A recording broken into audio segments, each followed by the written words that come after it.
Hey guys, All the Way with Alloway here at Outfest 2013 with the filmmakers and star of She Gone Rogue, Rhys Ernst and Zackary, Drucker. Are you guys having fun so far? We're having a great time. Yeah, having a blast. We've been really busy. Well, the film is great, and it's a short film.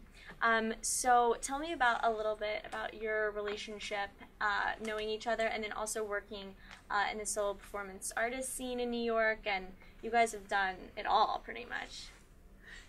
Yeah, well, we met about 5 years ago. We are a couple, and I come from a more traditional filmmaking background, some experimental, but certainly as a writer-director, and you can speak to your own experience. Yeah, my background is as a visual and performance artist.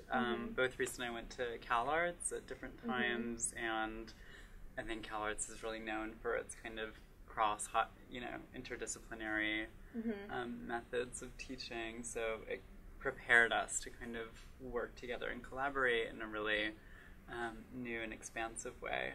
And as a couple who are both artists in different disciplines, we've been sort of we'd kind of been flirting with the idea of collaboration for many years and had small experiments in collaboration. She Gone Rogue was the first large-scale collaboration we'd made, and it was really kind of an organic intersection of both of our practices coming from. I just finished a much more rigorous narrative film called The Thing that premiered at Sundance right before starting She Gone Rogue, and Zackary had just been making more kind of experimental video works, and so we kind of decided to see what happened when we crossed our voices. Right.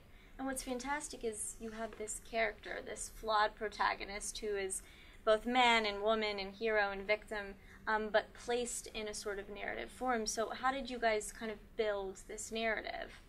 We built it piece by piece, and we started writing the story in the desert on vacation, which I think is a symbol of the kind of expansive, open field in which we were creating and building. We actually started, one of the starting points for the film was the real-life relationships. For instance, our relationship, as the well two of as us. my relationship. Did you find him on a tarot card? Because it happens in the movie. I'm like, should I go to a tarot reader to find my true love? Well, you asked about our backgrounds. It's funny because I think Rhys and I actually have really similar communities and backgrounds, and had definitely been in the same room at the same time in different points of our history before, actually meeting and being introduced 5 years ago. Yeah, and I think we both find as artists our relationship to be kind of a source of inspiration, being that we're both artists, but also that we're transgender and in opposite directions, and it's being together as two trans people, I think gives us both a more kaleidoscopic perception of gender and the world. So that was sort of a starting point for the film, and also Zackary's real-life relationships with Holly Woodlawn, Vaginal Davis, and Flawless Sabrina, being mentors and legends. And collaborators as well. I made 2 other works with Flawless Sabrina, or I've been making work with her over the span of 10 years. Holly Woodlawn as well is very much my aunt. I'm going to call her Auntie Holly, and that's her name in the movie as well. So as you're sort of building this, and it's the word kaleidoscope, it completely encompasses and encapsulates what this film is, to me. Especially, it's totally all over the place, which I love, and I think everyone will walk away taking something different. But the challenge as filmmakers is to give meaning to every single image. You have images of teeth and mirrors. So what did you draw from for inspiration? There's Alice in Wonderland. There's an essay called The Yellow Wallpaper. I don't know if you've ever read it. It's a story about a woman who begins to see that the cracks in her wall are coming alive. Her mind's deteriorating. You guys ever read this? I was like, they know this essay. No. Well, little do you know. Well, yeah, we'll check it out. The Yellow Wallpaper. The Yellow Wallpaper, yeah, because the moment when you start peeling away the wall and then you go into the woods. Right. But what did you draw from for inspiration to make this? Well, it's funny that you mentioned that because the house that is filmed in the movie is the house that we live in and have lived in. And I felt like the walls crumbling was sort of a metaphor for my internal world at the time. And I I felt oftentimes that I was at home alone, just like staring at the walls, being like, these walls are coming down, and now they're fixed. I mean, so the film really does parallel real life for us in many ways. All of the locations were where the actors live. So it's, you know, Vaginal Davis's apartment in Berlin, Flawless Sabrina's apartment in New York. Does she have all of the pictures covering the wall? Like yes. That's how those places actually look. Yeah. Wow. Yeah, those are not sets. I was like, they have a great production design. I know. Those are not sets. We have amazing talent. Yeah. Incredible community. Incredible actors. One of some of the, speaking of the inspirations for the film, Maya Daren's Meshes of the Afternoon, Alice in Wonderland you mentioned, certainly we did look at, you know, things such as The Wizard of Oz and classics like that, but we also looked at things like Polanski's Repulsion, Teorama by Pasolini, not a very well-known Pasolini film, but really an interesting one that really for me was a big influence. But we were quoting a lot. We were looking at Joseph Campbell and The Hero's Journey. We were looking at visual art, certainly using our community as a direct influence, and kind of just putting it in a pot. Exactly. It feels like a big stew of inspiration. And there's a lot of mirrors, and particularly at the end, well, throughout the film we see this image, but it's kind of blurred, of like diamond-encrusted something, and then at the end we see you on a hill holding onto a diamond-encrusted walker.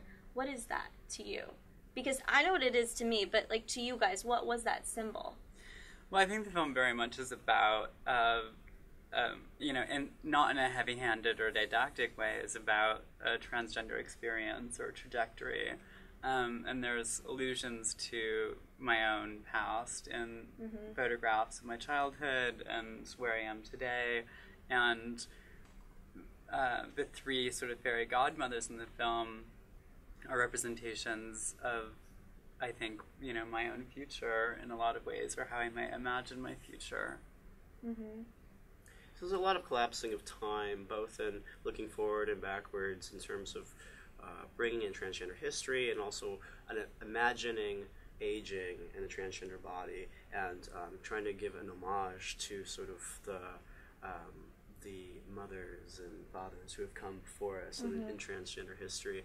So actually Zackary made the jewel-encrusted walker as an art piece. That's impressive. Yeah, to the film. I made it, in 2007, so that was 6 years ago. It was part of my thesis, actually, at CalArts. So I had this walker in the living room, and that was another kind of almost accidental, or really I was looking for an excuse to incorporate it into a film, and it was very much, I think, the crux of the film in a lot of ways. I mean, it becomes the centerpiece on a rotating table. I think that the piece, though, really is a really nice centerpiece to the film, because it really is, I think it was created sort of as a gift to you know, these elderly queens who have come before us, to honor them. So I think, we decided to write it in as sort of a holy grail, and sort of a self-acceptance of aging, and also, you know, giving back to the people. My friends and I call it the Elder Diva. When we're ever in a pinch, we strike a pose and we call upon the Elder Diva to come down and grant us the power to carry on.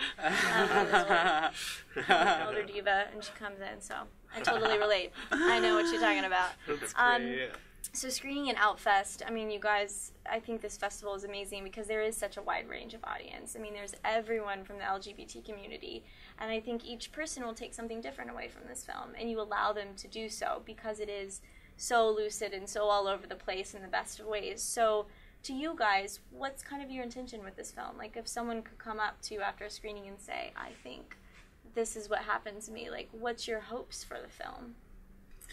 Well, I think the thing that's unique about our film is that it does sort of combine elements of abstract art making that are not always seen in linear narrative cinema. Well, on the other hand, you know, it was really important for me to create a narrative arc, even though it's sort of buried under different symbols and archetypes and sort of a little bit of a puzzle. There is actually kind of a traditional, somewhat traditional hero's journey arc. So like you said, I think our goal is to get all different kinds of perspectives and responses. Mm-hmm. Someone last night just told me that they had a real emotional investment in what was happening while watching the film, and just that was was meaningful to me to hear. And I love hearing that people noticed something that we didn't even think of. Often that happens. Oh, were you thinking about this, or what did that mean? The yellow wallpaper. Exactly. Now you guys can read the essay. Yeah. Well, so I'm curious. I mean, I see a piece like this, and being that you've done a lot of actual performance art, what are you going to do with the short? Are you making it to a feature? Are you doing festivals? I'd love to see this live. I don't know how that's possible, but it could probably happen. Mm-hmm. Well, we have a lot of ideas for what to do. That the film was made as a commission for the Hammer Museum a year ago. So we are currently developing a more intricate and involved installation for a presentation in New York in the winter. That includes other elements of our relationship, actually, a series of photographs that spans the 5 years that we've been together. Congratulations. Yeah. And I think, straddling the world of experimental filmmaking and the art world is sort of a unique position that we have as filmmaker artists. Well, I love the film. I think it's fantastic. So thank you guys. That's All the Way with Alloway at Outfest 2013 for She Gone Rogue.